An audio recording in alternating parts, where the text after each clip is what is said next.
ろしくお願いします。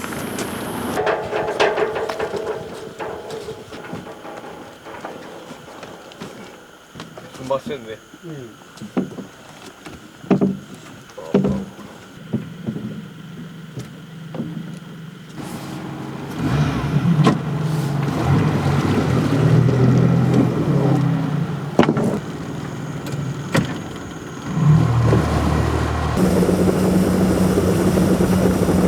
今朝の3時ですけど、いつもこの時間なんですか？もうちょっと早かったり、もうちょっと早い方が多いです。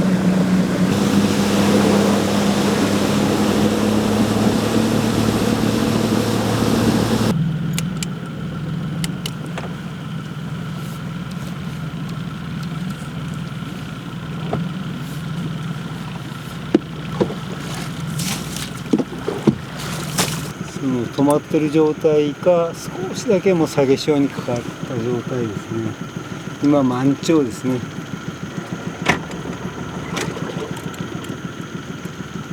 流れるのにちょっと時間かかると思いますけど、そして雨が降って筑後関とかダムの水が川にこう流れてきてるんで、割と水が澄んでます。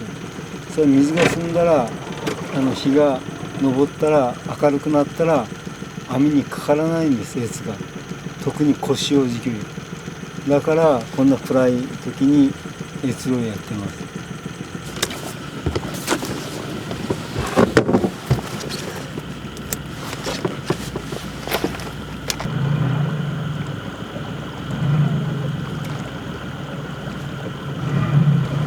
見れます。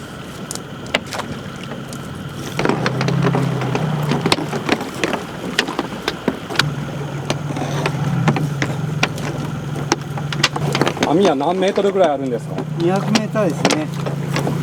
200メーター。ここは今筑後川のそうですね。まあ下流河口からそうですね。約8キロぐらい、8キロから10キロメートルぐらいじゃないですか。有明海の河口から。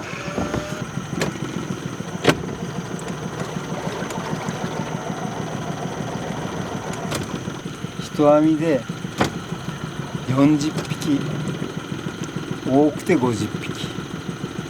それぐらいが自分はベストと思ってます。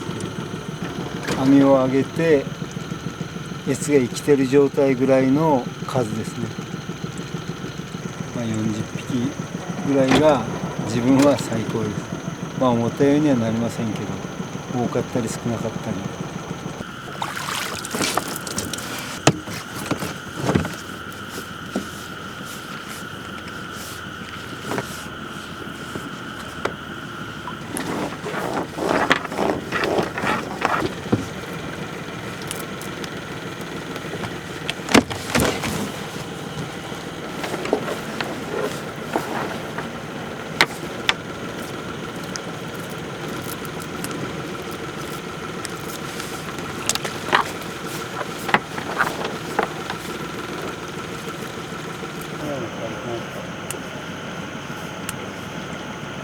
越がこんな風にほら光が当たったら上向いて泳ぐんですね。でも少しこう蓋をして締めてってやらないとすいません。光に当てるのは良くない。あんまりですね。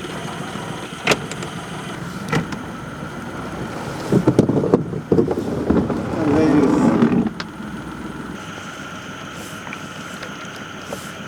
夫です。越自体は結局あんまり少なくなってないと思いますけど、雨の影響とか水温の関係で遡上するその越の量がまだ少ないっていう感じですね。今年は少ないですね。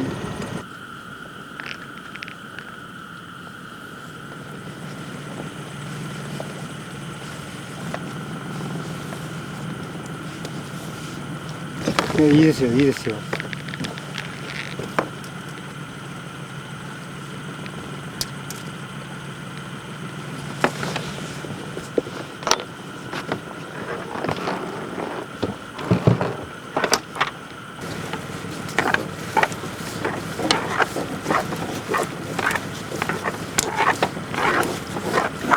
割とこうエツってこう群れで泳ぐんで割とこう賢い魚じゃないじゃないですかね。ただ不思議なのが水が澄んだらかからない。例えばもう少ししたら田植えが始まるんですけど、田植え時期になんていうんですか、除草剤が来たらもうどこにおるかわからないみたいに全くかからなくなるんですね。水にものすごく敏感なんですね、この魚は。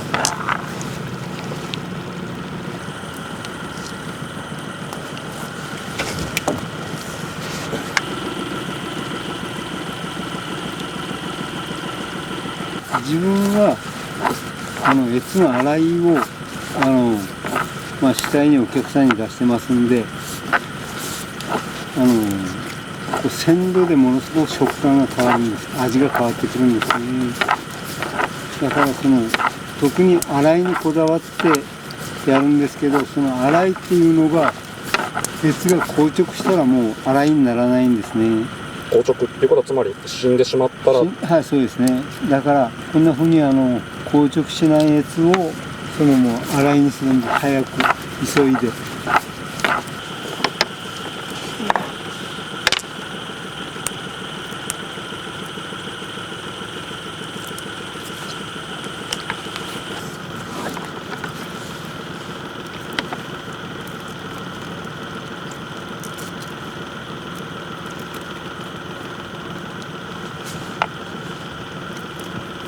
越を生かすっていう、その越は生きらないって、昔の人たちはだからそのまま外してカゴの中にこう入れてたんですね。今の人たちはこのクーラーボックスに氷を入れてどんどん鮮度を保つように入れられてますけど、自分はその越の洗いにこだわってますんで、越を生かして持って帰る。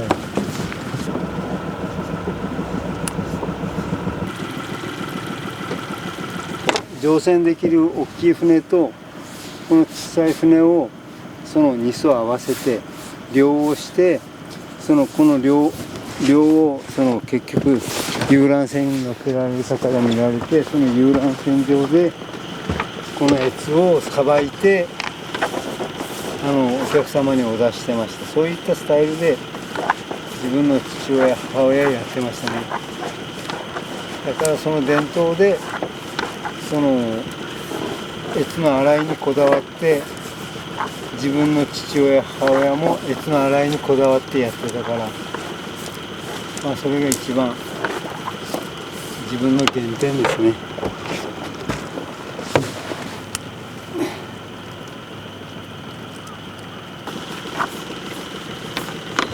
すいません、終わりました。どうでした今日取れ高は？そうですね、今日は何匹？30匹をおるやろうか、そんくらいでしょうね。すいません、帰ります。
失敗した。はい、上げすぎた。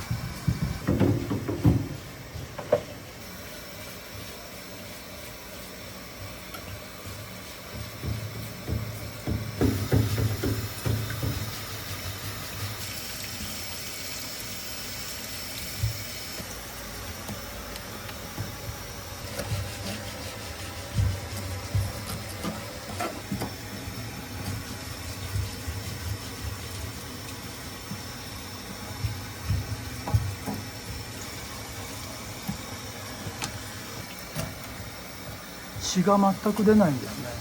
そうですね、締めてますんで、血抜きエラを切って動脈切ってるんですよ、揚げるときに。身が綺麗ですね。はい。もう血が全然混じってないでしょ。身にですね。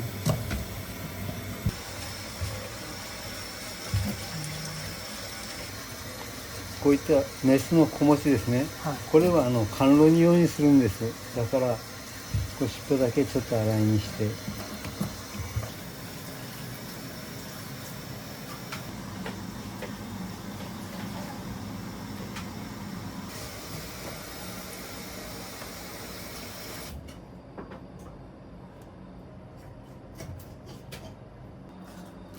本当はもうちょっと数が多いんでしょうけど、今日ちょっと潮が流れなかったもんで、その鮮度が落ちると思って早く揚げたんですね、網を。これは骨せんべいになるし、これはもう全部洗い、こんなふう、これは煮つけ用とかですね。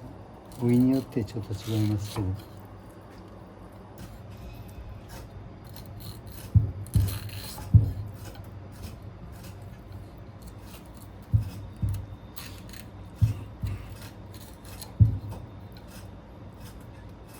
ゆっくりよ。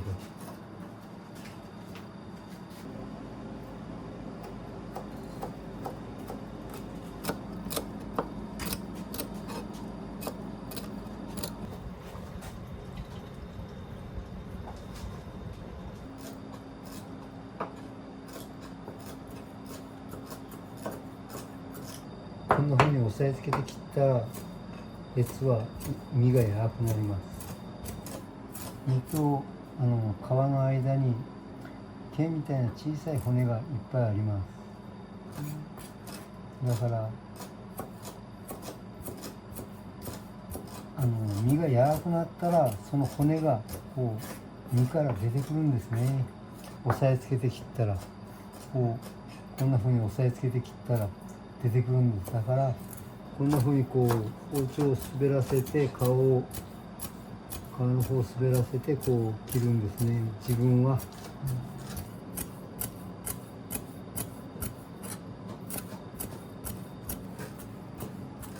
これ尻尾の方は少し残すんですね。そうですね。これは何かに使われるんですか？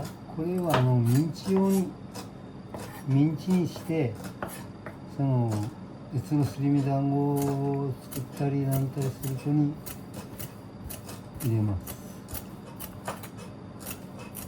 やつは本当捨てるところがないんですね。そうですね、尻尾の方がやっぱりどうしても小骨が集約してますんで、身が薄いですから、ちょっと骨が当たるんじゃないかろうかと思って、こんな風にもう細かく切るよりもだいたい2ミリぐらいの間隔で食感を出して、骨を幅広く切って、その骨がなるべく当たらないように食感を口に入れて食感があるようにっていう、その大きさぐらいで切ってます。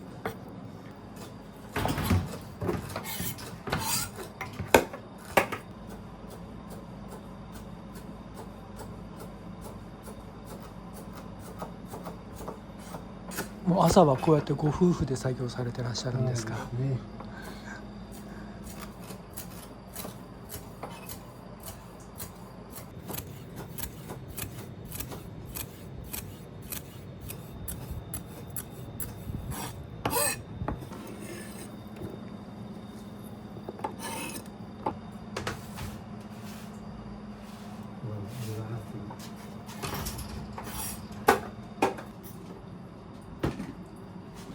洗いかけます。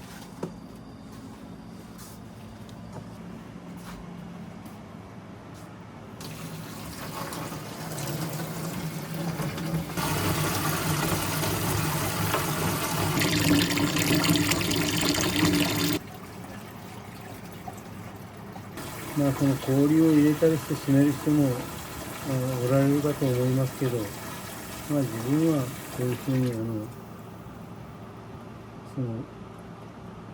余分な油とかを流す状態で、あとは冷蔵庫で保存する。水で洗ってますから、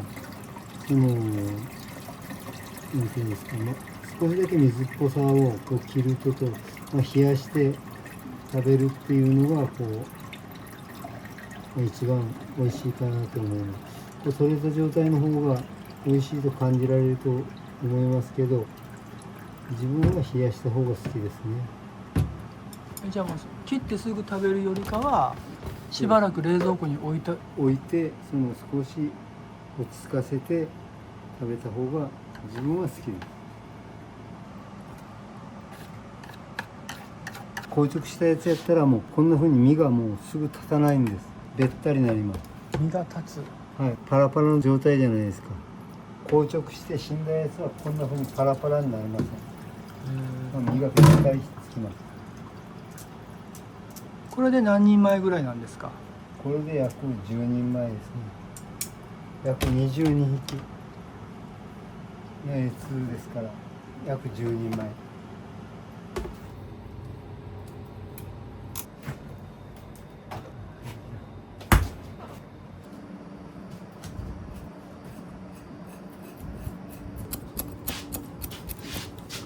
これは今何を作ってらっしゃるんですか？これは骨切りですね。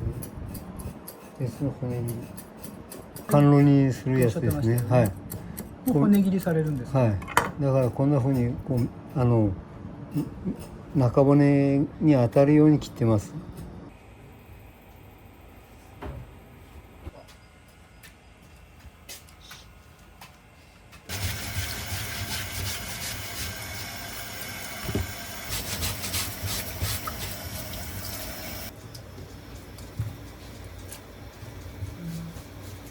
これはさっきと種類が違いますけど、はい。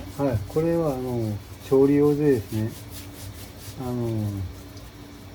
唐揚げ用とかそういうとにしようと思ってるんです。唐揚げ南蛮漬け、大きいやつは甘露煮用。これがまだ卵出してないやつ。これは出したやつ。でもこんな風に出したら油が抜けます。あ、そうなんですか。はい。じゃあもちろん調理法も変わるんですね。そうですね。その卵出したやつは揚げ物用に使いますね。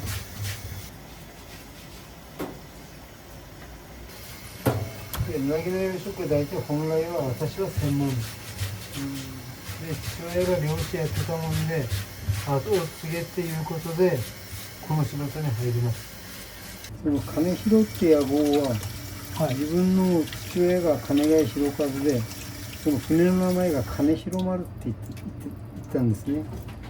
だからその結局それを取って金広って漢字で金広って野号だったんですけど、自分の代になってひらがなの金広に変えたんですね。で、その当時はうちの父親は結局遊覧船だけだったんですけど、自分はうなぎ屋とこの越料理で、専門がそのうなぎの養殖だったんで、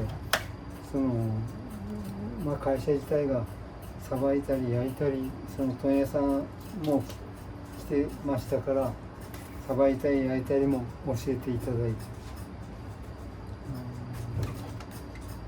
して後を継げち言われて嫌だったですけど、帰ってきてうなぎ屋とその別料理、養殖もしたんですけど、当時お金がなくて発電機を買えなくて、もう2年連続で停電で失敗して断念しました。養殖は継ぐのは嫌だったんですか？嫌でしたね。漁師をしたくなかった。自分は会社員が良かったですね。自分は褒められた人間じゃないですから、何か一つだけいう気持ちで石鯛釣りを始めたんです。で、石鯛釣りで、腕を上げたって言いますか、人に注目されるようになって、それがきっかけで父親が亡くなる前にこう継いで、そして熱を生かす方法とかなんとかをいろいろ考えて、で洗いで食べてるところももうほとんどなかったんじゃないです当時は。か。はい。でうちの遊覧船だけは洗いで出してましたから、その余分な油を取ってその鉄独特の匂いをこう消すみたいなその方法っていうのは洗いしかないですね。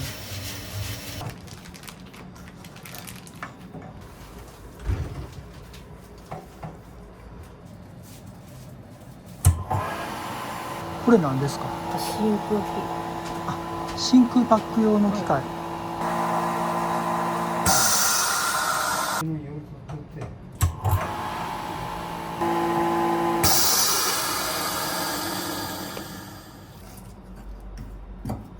フライ用は洗いと一緒で3枚におろすんですね。すごい。裏包丁入れますか？裏包丁。はい。裏に包丁を入れます。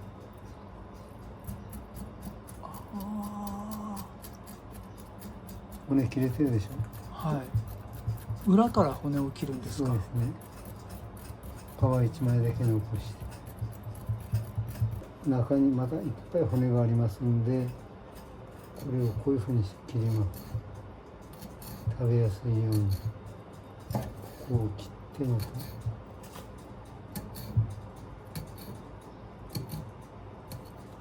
ういうふうにして、ただちょっと言えばこういうふうに骨が切れてる状態ですね。細かく包丁入れるんですね。そうですね。でもマイナス50度で結局急速冷凍してますから年間ぐらいどうもならんと言いますけど、まあ根気だけ結局、まあ、大塩小塩あるじゃないですか。小塩地が取れないですね、熱が。だからその時に使うんです。すいませんね。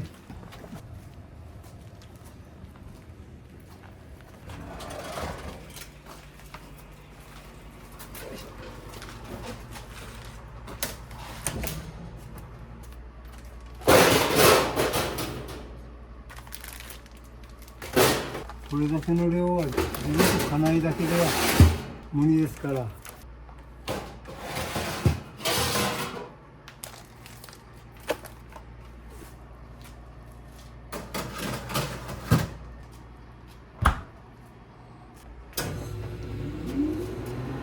これどれぐらいで？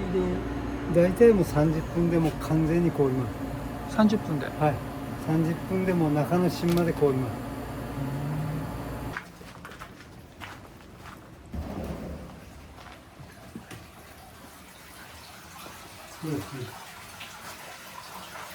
これ水は地下水かなんかなんですか？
ああ、すみません。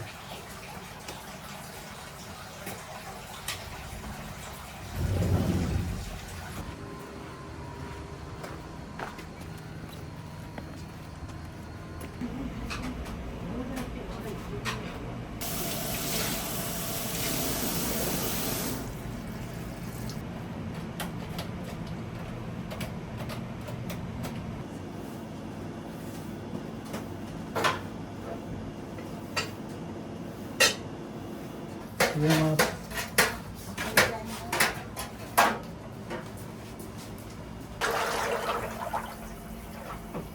何ですか？タレです。元タレです。うなぎの。はい、元タレですね。うなぎのタレって醤油とみりんとザラメですか？そうですね。骨とかあ、頭で取った出汁がここに入ってますんで。うなぎの。はい。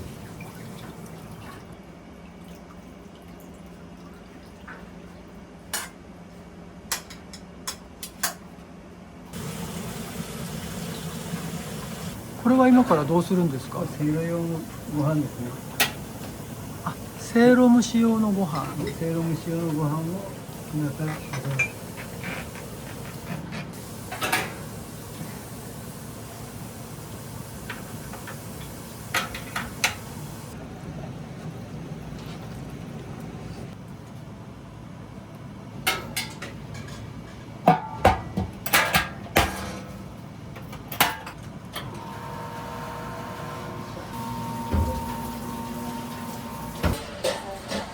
おはようございます。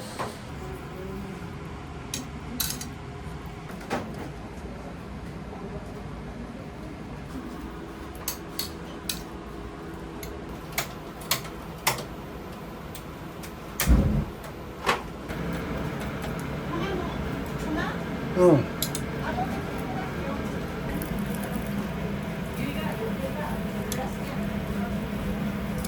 さっきさばいたうなぎはいっぺんに全部焼いてしまうんですか？素焼きに。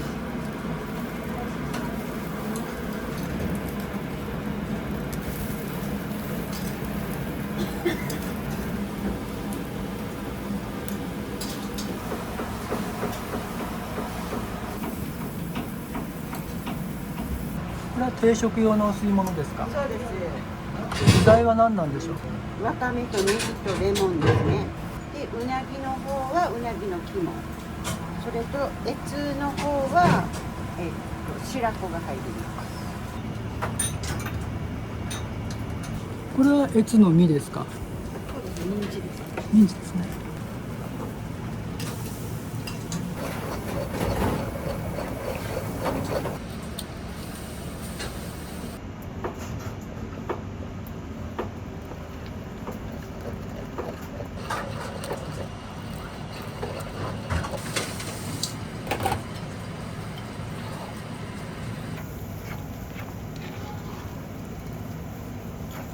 大丈夫か。大丈夫か。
今おいくつですか？ちょうど7月で70歳です。今年の。はい。お店は何年続けてらっしゃるんですか？自分は免許取ったのが22歳の9月だけです。その頃始めたですね。じゃあもう48年。そうですね、そのくらいになりますね。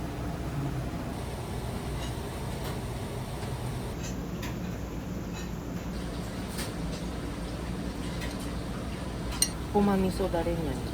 ごま醤油とごま味噌。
松で塩の用意お願いしますね。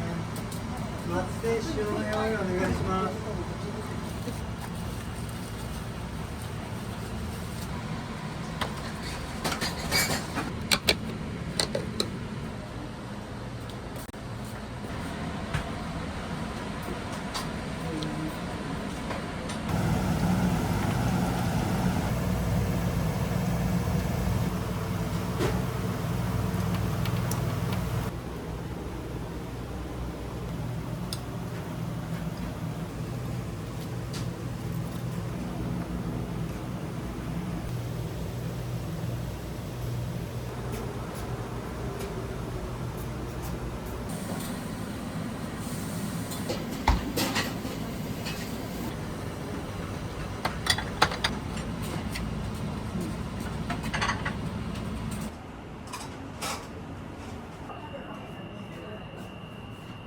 一番の人気メニューって何ですか？うちでは竹せいろ、松せいろが一番人気ですね。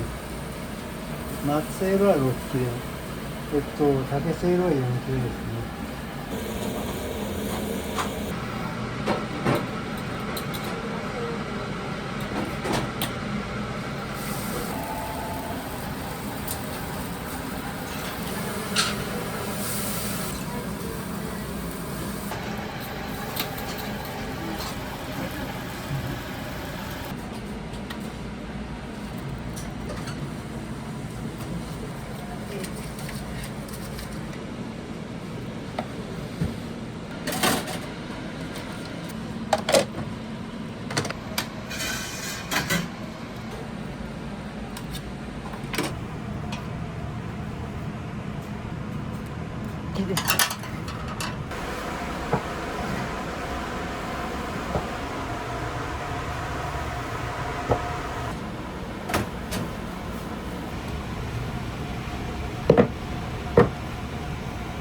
これは竹製ですね。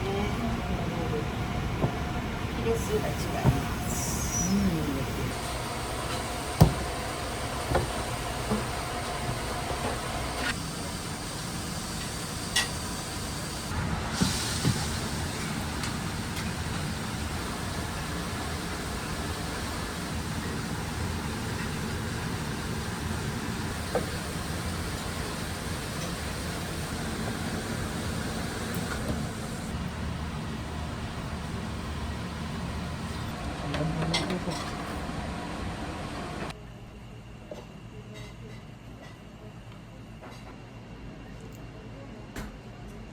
もちろん越の時期は越が一番人気ですか？そうですね。特別定食が一番人気です。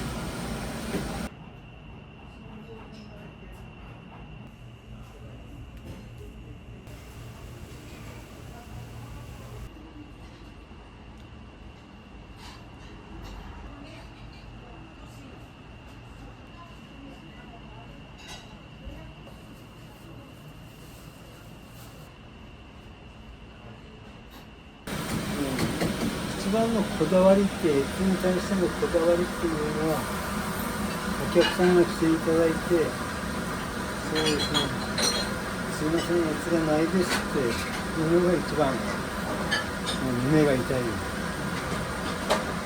だからその大雨洪水時期もその川のよどみがどこどこにあって、満潮時期にこれだけよどむから網をちょっと入れて2匹とか3匹とか取って何人かのお客様ですけどそういったその大雨洪水の時に来ていただくお客様にはどうしても提供したいからなんとか出しました。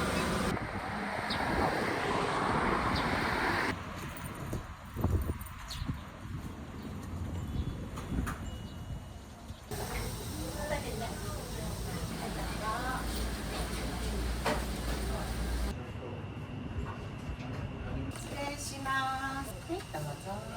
越の骨とうなぎの骨ですね。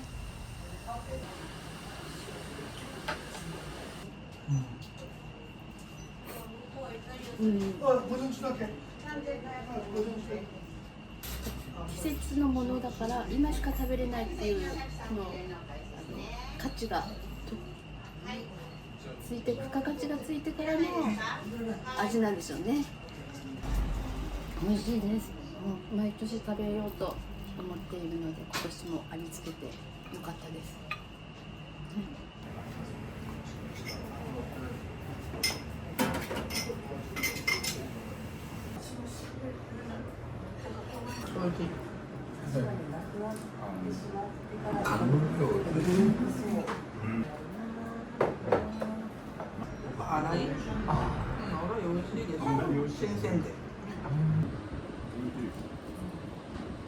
今日は予約をしてきましたので、フルコースで海鮮お味はいかがですか？いやもういいです。あ、美味しかったです。だから前食べに来た時は一元だったんでこうない料理もあったんですけど、洗いとか最高ですね。だからまた来てください。また来ます。よろしくお願いします。本当に今日どうもありがとうございました。すみません。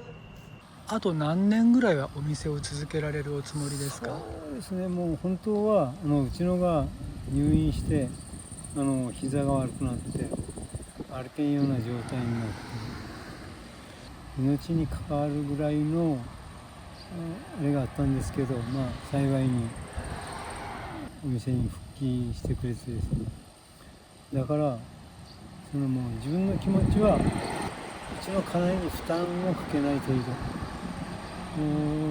で、その結局まあ負担をかけるようだったら店はいつでもやめてもいいかなと思ってます。はい、ただそのお客さんが店やる以上は、来ていただく以上は精一杯の努力、そのできるだけの努力はしようと思っています。